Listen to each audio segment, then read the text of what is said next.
Welcome, friends, haters, gentle lovers, and feeders. Please join me as we experience together the most bafflingly interesting person on the internet. On today's episode, Amberlynn Reid does basically nothing.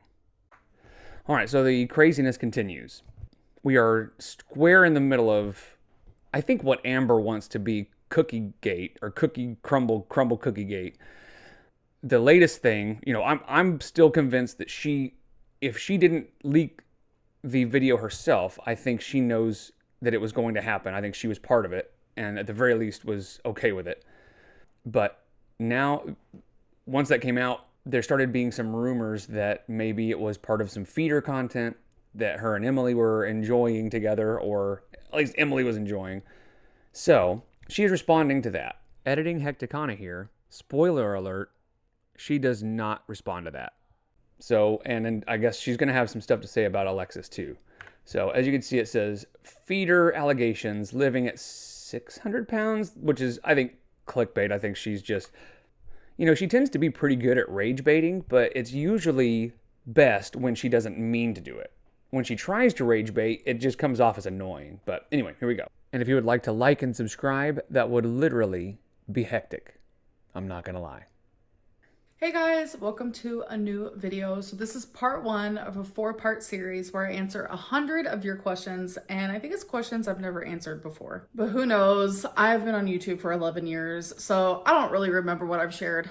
You can still see the smug duper's delight right here because she knows. So the feeder allegations are coming right on the tail end of, or right in the middle of all of the allegations that the Cookie Gate video was feeder content. So she's baiting, and she cannot hide the smug look on her face. The duper's delight is just a part of her DNA. And if anybody wants to know, I'm sure everybody knows what duper's delight is, but just in case, basically it's when a liar lies and they think they're getting away with it, they just can't help but have a little bit of a smug look on their face. And you will see that on Amber's face, like, almost all the time, like especially when she's trying to be serious. Like, I mean, look, just watch the smug. I promised you guys that I would upload every other day, and I'm going to be super busy for the next 10 days or so, and I'm not going to be able to have time to edit my videos. I will still be filming though. So I am pre-recording in this moment. So I figured the best way to do that, to continue my schedule and to give you guys content, is to create this 4-part series. So I just want to preface this that I got all of these questions on random. I have to say, I'm kind of impressed that she said preface. That's, I see a lot of people on YouTube say preface, but she said preface. So, hey, good for her. Social media platforms where I was like, you guys, I'm doing a Q&A on YouTube. Send me in your questions. All right, so the first one is, who are your top 5 artists on Spotify Wrapped this year? Billie Eilish was my number 1, which is not surprising. Second is Banks, also not surprising. Third is a band called Mansion Air, love them. Fourth, Montel Fish, love him. His music is so good. The fifth one I'm a little shocked by. It's The Weeknd. How often do you recommend that I wash my hair? So I am no hair doctor over here, but I do know that every hair is different, so I really don't know what to tell you. She really is trying to pretend like everything's normal, right? I don't think she understands that the only way that she can stay relevant, the only thing that's interesting about her is the controversy, is all of the stuff that the reaction channels talk about. Her normal life, her interests, things like that, are interesting to a very small number of people. Most people just don't care.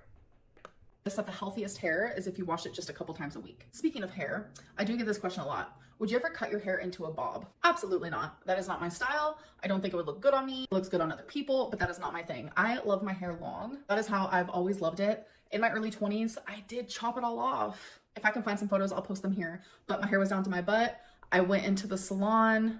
She likes her hair long. My theory is she likes her hair long because she can pull it in front of herself. And it's a self-soothing thing. It's the same reason she puts a pillow on her when she sits down. Like, you will notice people that are overweight, people that, I used to do this when I was overweight.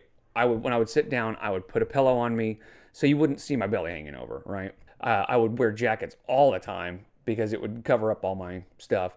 You know, she wears cardigans, she wears really baggy clothes, but the hair is so that she can kind of cover up her stuff. You know, at home she's got it in a bun because she doesn't care.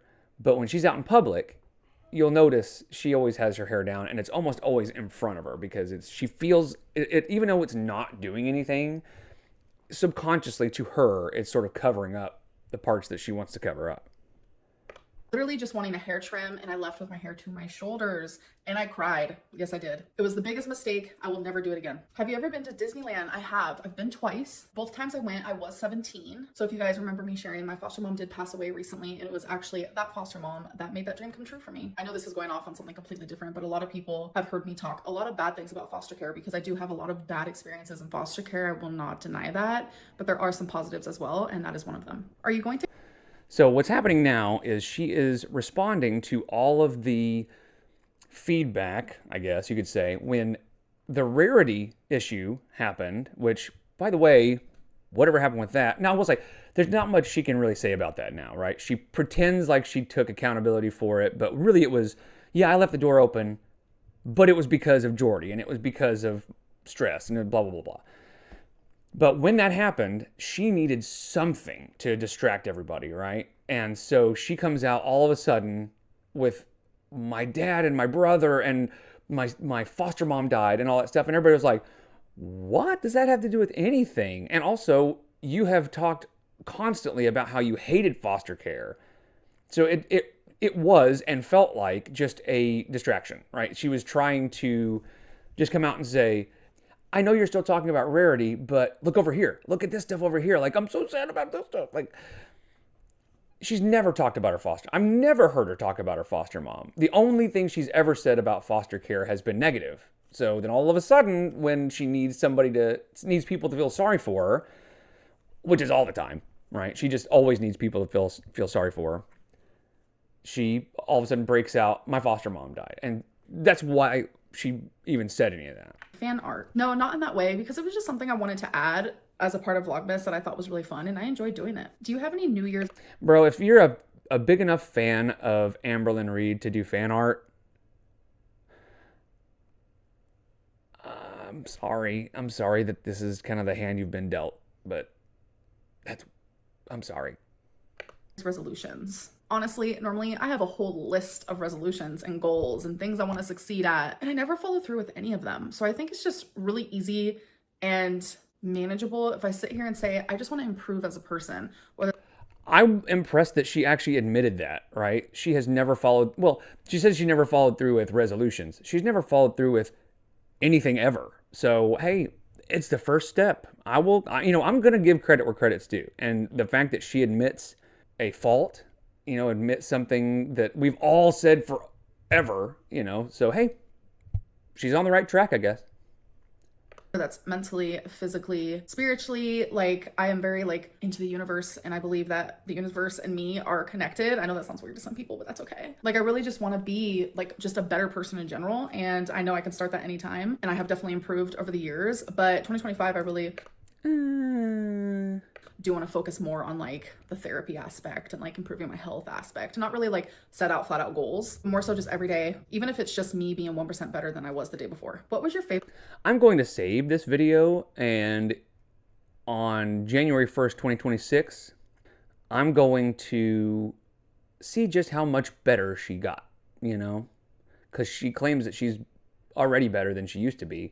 And I'm not so sure that's true. I feel like there's been a decline in her general moral compass throughout the years, but maybe I'm wrong. Maybe it is pointing true north. Favorite and least favorite part of Vlogmas this year. So easily my least favorite was the beginning. It was highly saturated in the fact that I was going through a lot of mental health and heartbreak because I was missing Rarity while also being attacked because I was neglectful in a situation where it was never my intent. Accidentally leaving that door open literally altered my life in the worst way possible. And not only was I being attacked for a mistake that literally broke me and shattered me, I was being... Okay, so she's acknowledging it, so that's at least something. So again, credit where credit's due. She is saying she left the door open, which that was never debated. She always said that, but it's that I was being attacked and I was doing, You just handled it the absolute wrong way by trying to pretend like it didn't happen. I don't know. Even when she does address stuff, she does it in the wrong way. Being told that I was lying about the situation, which I wasn't. And I was also being told that a cat that was found deceased was rarity, which definitely was not the case either. So it was a lot at once while already going through mental health problems. But I noticed once I handled the rarity situation privately, instead of like broadcasting every single 2 seconds if there's an update or not, I noticed the backlash and the rumors lessened. And that definitely helped with my mental. Do you think she's going to learn from that? I don't. I don't think she'll learn a thing from that.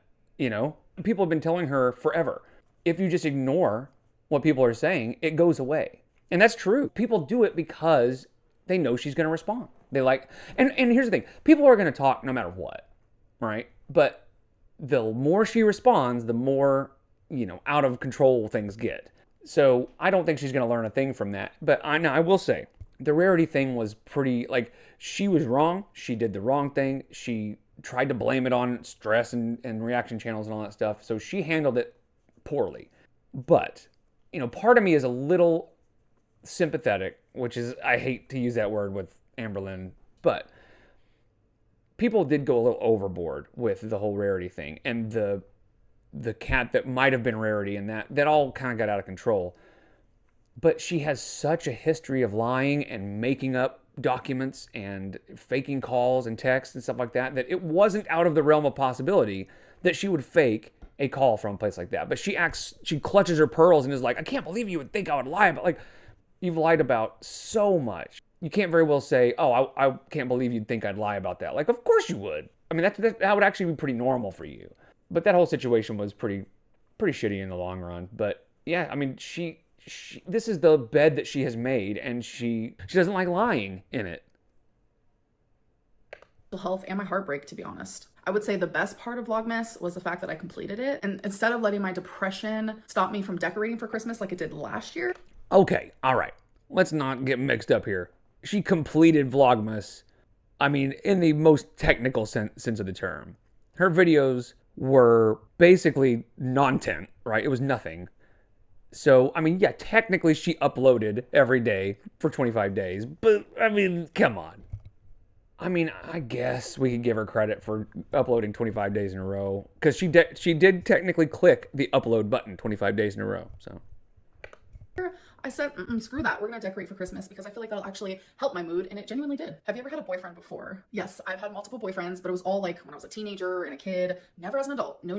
Have you ever considered digital planning? No, never. Because I really love physical planners. I love physically writing. For the longest, I was reading so many novels and I was reading like the physical books. And then people were like, you should try Kindle. You should try Kindle. So then in my brain, I was like, you know what? Let me try Kindle because there's like this cute little small Kindle that I ended up buying. I was like, it's so adorable. And I realized it's just not for me. I feel like some things for me, I just can't do technology based. That's reading and also, planning. Those are things I just enjoy doing, like physically with a book, with a pen. Well, I mean, she's got so much to plan. I can see why she would need physical media to plan everything, I don't know how she keeps up with it all. That's crazy. Etc., etc. Do you resent Alexis for bringing up the crumble cookie video? Honestly, no. It's really not that big of a deal to me. I'm an adult. I'm a sexual human being. I'm very sex positive, not a prude, pretty open book. So I don't really care, actually. What I care about is people behind my back being creepy and sending it to reaction channels. Now that's weird. And I'm very glad that Alexis never did that. What moment? Okay, nope. I don't like that. Again, we are all pretty sure at this point that the only two options are Amberlynn either leaked it herself or talked Emily into leaking it, or the other option is that she was sharing that with Emily, and Emily leaked it to her feeder friends or whatever, and one of them leaked it, or basically Emily leaked it without Amberlynn's knowledge. I think that's less likely. I think Amberlynn knew exactly what was going on, but either way, like, the fact that she just immediately blamed Erica is pretty telling in my book. And here's the thing. I don't think she necessarily still loves Erica. I think she still hates that Erica doesn't love her. It's the narcissist, right? I think she's just stewed all that time about being hurt and she wanted to get back at her. So now she's, making her seem like such a bad guy, which honestly, Erica kind of did that on her own. Erica kind of came out, and once people got to know her and know what really happened, everybody was like, Erica's not as great as we thought. But Erica did the smart thing and just disappeared. And people don't really talk about her much anymore, which is why Amber had to set this whole thing up, or at the very least, use it as a means to get back at Erica. Because it's pretty obvious to anybody with eyes that Amber and Emily are not meant to be together. Like, you can see it as soon as they start interacting. You're just like, one of these people really likes the other, but it is not reciprocal. There is no chemistry. Emily does not give a single shit about Amber at all. In the last couple of years made you grow the most as a person? Living alone.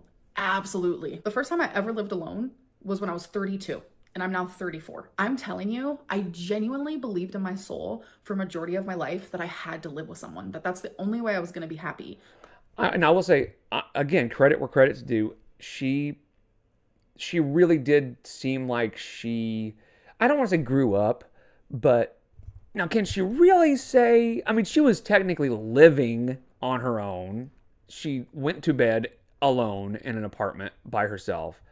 But her mom is close enough that she just does everything for her or takes her everywhere she needs to go. So, I mean, yeah, she doesn't have a girlfriend. She's single, or she was single, but her mom was right there the whole time. So, I'll give her half credit because she actually kind of lived on her own for a little while. And I mean, it still kind of is, but not really because her mom is right there. Because I was always scared to be alone. But you guys, I'm telling you, I thrive when I live by myself. I absolutely love it. And it's helped me grow as a person 100%. If you could go back and never have made YouTube videos, would you? No, I absolutely would have still done YouTube. What the hell else would she do? She really doesn't understand how lucky she is that something about her is interesting enough that she can make a living doing basically nothing. Like really basically nothing. She pulls her phone out and just films nothing. And she has made a fortune doing that, right? She lives comfortably. And I bet you if you asked her, she thinks she could probably do something else. But I just don't think she could. I don't think she would. I don't think she is too lazy, too unmotivated to do anything. So she knows that she is stuck doing this. Because if this dries up, the only other option really for her is like disability or something. We would have just done it differently. I know the YouTube game. I know what people want, but I also know that there are... Oh, shut up. She knows what people want. The only reason she has any relevance at all is because of the reaction channels. In fact, she works hard to try to hide the things that actually keep her in the algorithm, right? When a controversy happens, she really wants it to go away when that's what's keeping her relevant. The things I have said and done online that I would have never done because I now, as a 34-year-old woman, I have learned from those things and learned from my mistakes. Bro, I would love to know what those things are in her mind, right? She says, there are things that I have said and done that I would not do, that I would take back if I could. What? What do you think you said that's so bad? We know what those things are, but what do you think they are, Amber? You know what I mean? Like, I guarantee what she thinks are the things that she would take back, and the things that we all know she should take back are probably not the same thing. What is the last thing you ate? I had Buffalo Wild Wings and I got boneless chicken. The sauce I got on there was Asian Zing. I really like their boneless chicken because it's dry. And even the pieces of chicken that I normally would never go for, which are like kind of like the bigger pieces, they're still dry. I'm like, okay, pop off. And I've never once seen like a weird piece of chicken. So if you're weird about chicken, but you enjoy like a good boneless wing, I highly recommend Buffalo Wild Wings. And I also got potato wedge. Of course. But what's the last thing you ate? One of the most unhealthy things on earth. Chicken wings. And she is always trying to make creeped out by chicken a thing. She's been doing that her whole life. But at a certain point, people have to grow out of those things, right? This is the sort of thing people generally grow out of, but not her. And the whole I love things dry and stuff like that, like, it's just for attention. Just from there. What was the real reason you went back to Oklahoma and didn't stay in Wisconsin? Because I have a whole ass apartment. I have a whole life here. I love my apartment. I love living alone. I do believe that Tommy as a person is my home, but in a responsible way, I belong here right now. So that is why we're currently in a long distance relationship, but I do see us moving in together in the future. How did you even hold that? None of that really makes any sense to me. I'm not sure Emily kicked her out, but I don't think she has the maturity or the general willpower to move home. So something is not adding up there. I think it's probably because she was paying for an apartment. And it seems silly to pay for it. But no, I don't think she just all of a sudden said, you know what, it's probably best if I go home. Like, I just don't see that happening. That snake because it honestly looked so terrifying. That's what my mom said, but I love snakes. I've always loved snakes. I will say it was exhilarating because it is a huge snake. It is by far the biggest snake I have ever held in my life, but I wasn't scared. Well, yeah, it's a petting zoo. What did you think it was going to do? You think they're going to bring like an actual dangerous snake to a petting zoo? Like, of course you're not scared. Oh no. Did you really think that Jordy was stalking you? No, absolutely not. I never once thought that. Was there a particular reason you stopped sharing your weight? So as you guys know, I have done Ozempic/semaglutide twice. The first time I did it, when I stopped, I gained so much weight so freaking fast. I had a weird feeling it was gonna happen again, and I tried really hard not to let it happen. But sadly, I didn't try hard enough. It is very common that once you stop taking it, you gain your weight back. So normally, I wouldn't have cared to share that because This is why Ozempic or semaglutide or whatever is wrong for her. Because that's true. No matter how long she takes it, right? If she takes it for 2 years, if she stops it, all that weight's going to come right back. So that means she's going to have to take it literally for the rest of her life for it to actually do any good. It's not made for somebody to lose 300 pounds or 200 pounds. It's made for people to lose 50 pounds, maybe 100 pounds, but it's not for morbidly obese. It's not for somebody to change their entire life around. It's just to lose some weight because you're uncomfortable or you're out of breath when you tie your shoes, that kind of thing. She needs an actual lifestyle change because the people at the med spa are going to sell her the semaglutide and tell her, yeah, go for it. Shoot, this is going to be great for you. I mean, I'll start you with the first dose for free because they're making a shitload of money off of her. They don't care. They're not doctors, most of them. She's taking the wrong approach. But the right approach is hard. And we know she is never going to do anything hard when there's an easy way. And the easy way, unfortunately, is just never going to work for her because she can't take it for the rest of her life. I've always shared that. But she would have to. All of a sudden, all of these rumors about my girlfriend were happening that were not true because that is not the way our relationship is. I knew that if I came on here and said, I'm gaining weight because that's how the cookie crumbles, no pun intended, people would automatically blame her when ultimately it was my doing and it's the pattern that I've had my whole life since I was literally like 10 years old when I had my first diet. It was just easier for me not to share those things anymore. I want to protect and cherish the people in my life that I care. Okay, she's not wrong. She has been on this cycle for the entire time she's been on YouTube. Well, her whole life, right? She's gained weight for her whole life. But that's kind of the point, right? That's why Emily likes her, in my opinion. Now, this semaglutide thing, at first I thought, well, Emily's not going to like that. But a couple of things have happened. Number one, she showed a text from nobody, right? It didn't show who it was from, saying, I'm so proud of you for going on semaglutide again and blah, blah, blah. And she said it was from Emily. I'm not sure that's true. But the other thing is Emily knows that Amber doesn't stick to anything ever.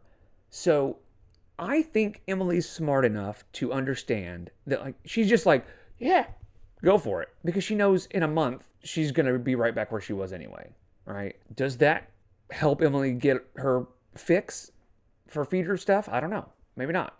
And who's to say Emily doesn't have somebody in Wisconsin that she's getting that fix from? I don't know. But Emily knows that she doesn't have to push Amberlynn very much to gain weight.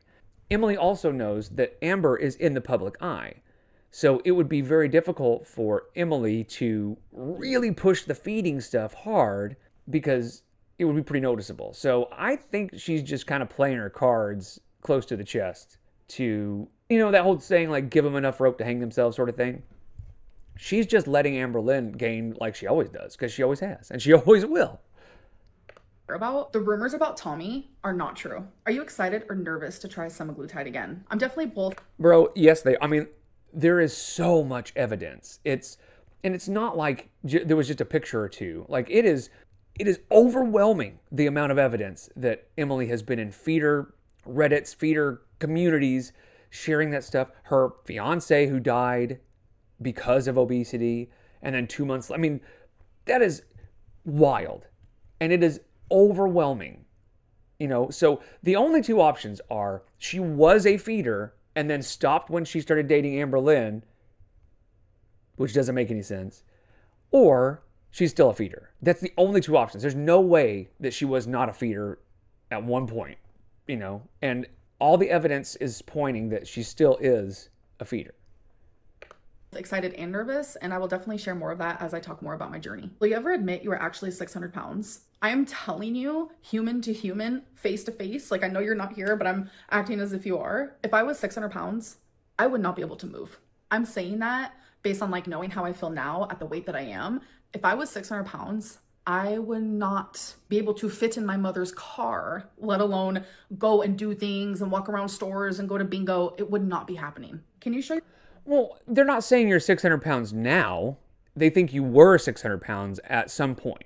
There have been points in your life that you've documented that it is pretty obvious you were too big to do any of that stuff. So the question wasn't, are you 600 pounds? It's, have you ever been 600 pounds? And yeah, probably. You know what I mean? Like, I'm going to guess that's probably likely.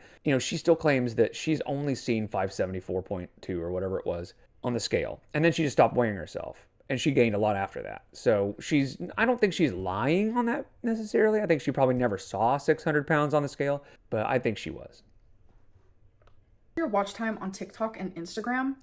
By the way, that is the clickbait right here where it says living life at 600 pounds. That was all that was, right? She is trying to bait people in by saying like, ooh, is she going to say she's 600 pounds? But the answer was, I couldn't have been 600 pounds. Like, again, she's bad at intentionally rage baiting.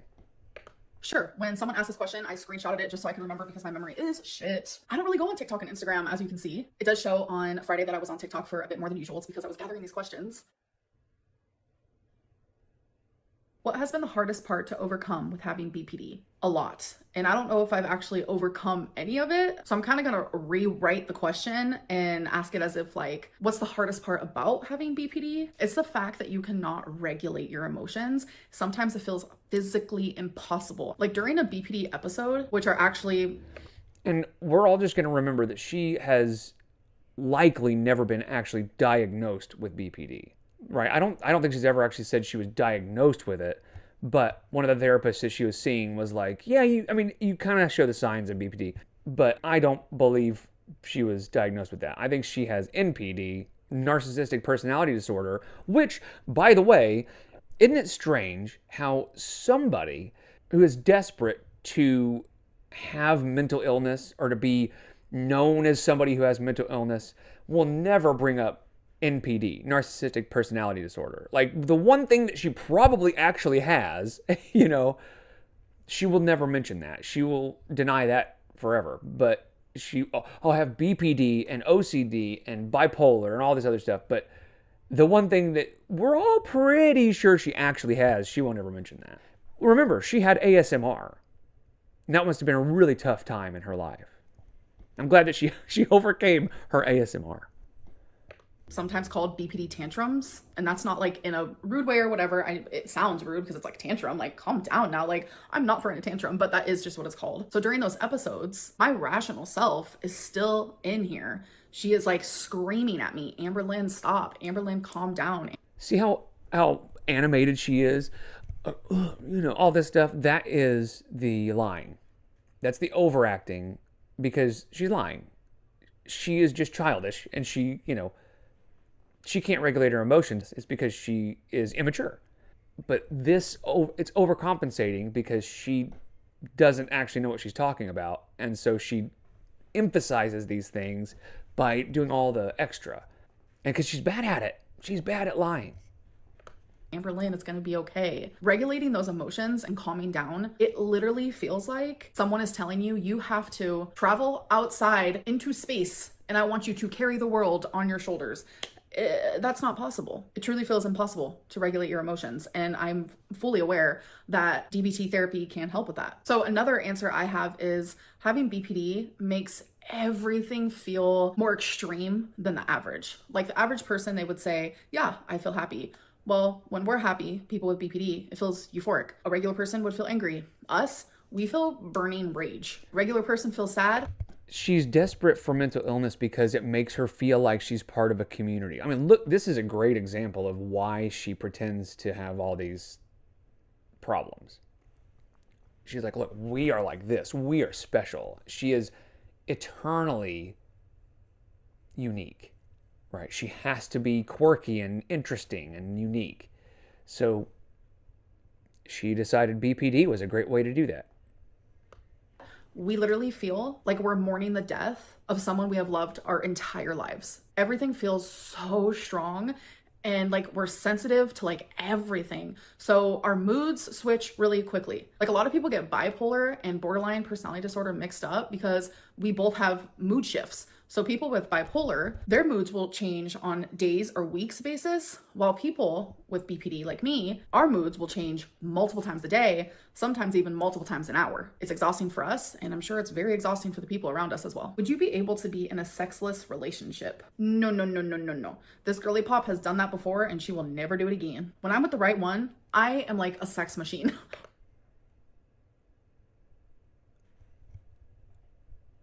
No.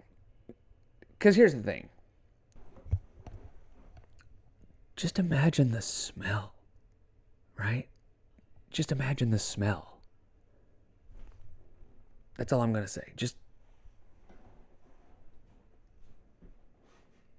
What am I saying right now? What is a rumor about you that is 100% not true? Girl, do you have all day? Because I have a whole list.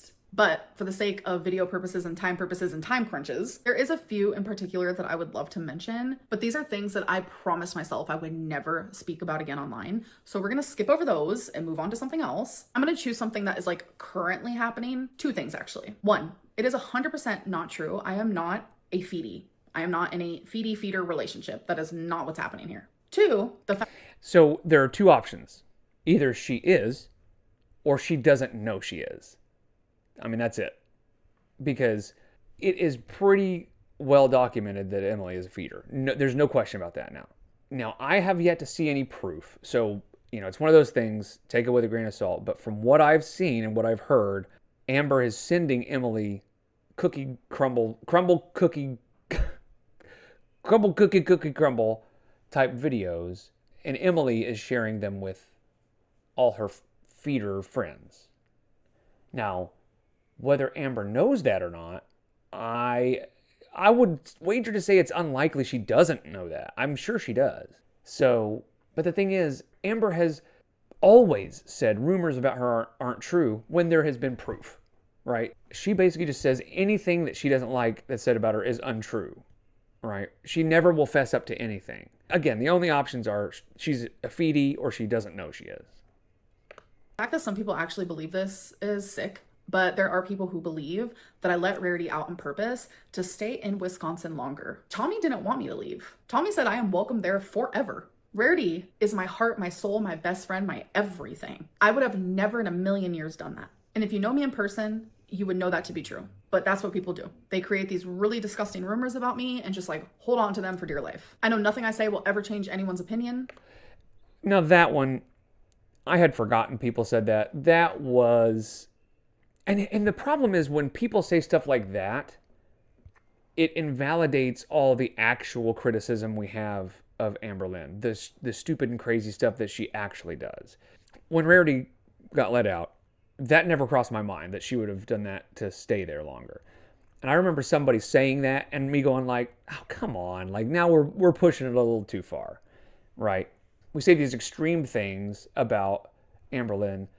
And then so when she does actual bad stuff, she can go, look, this is how crazy that community is. The reaction channels and all my haters, this is how crazy they are. They say all these crazy things about me. So obviously, they can't be trusted. So I think there's a line that needs to be drawn. That was a little too far. But for the sake of answering the question, there's your answer. All right, you guys. So that is part 1, and I will see you guys soon for part 2. Bye. I mean, she addressed some stuff. I will say she did exactly what you expected, right? The bad things are lies. The good things I'll actually talk about. And so, nothing surprising here. It's Amberlynn being Amberlynn. So we'll see what she says in part 2, 3, and 4. Most of the stuff that anybody wouldn't want to know about was in this one. But no, I don't think she's gonna really answer anybody's actual questions to the point where anybody would really be satisfied. But anyway, all right, you guys, take care. I'll see you next time.